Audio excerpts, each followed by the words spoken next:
So joining me now, great to see you too.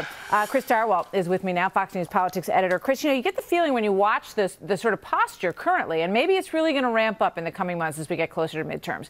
But the posture from many Republicans out there is, well, we're pretty much done with business. We did the tax reform bill. We're super excited about that, and we think that's going to ride us through the midterms. But even if we do lose the majority in the House in the midterms, you know what? That's typically what happens.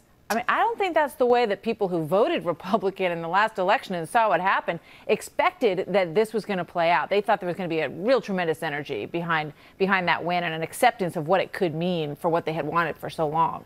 One of the reasons that the system stinks is that people like Tom Coburn, or we're watching Trey Gowdy get ready to fold up his tent and go home. These conscientious conservatives who stick to their guns on the issues that matter to them and to their constituents, no matter what, they eventually get fed up and go home because they can't change it, because you can't turn the boat.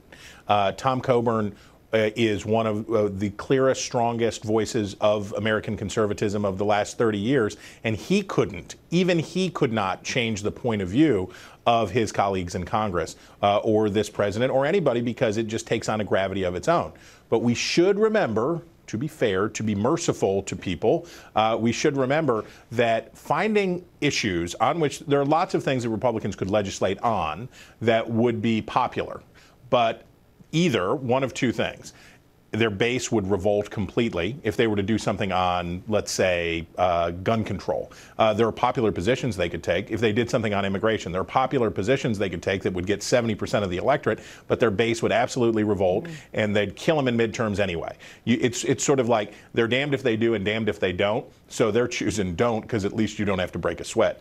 Do you think that the White House has because President Trump is not formally a politician, do you think they have a sense of what kind of wrath will be headed their way if they have a Democratic House? When you look back at Fast and Furious, you look back at Benghazi, you look back at the oversight efforts that Republicans had during the Obama administration, you're going to see, I would imagine, a mirror image of that will be relentless daily.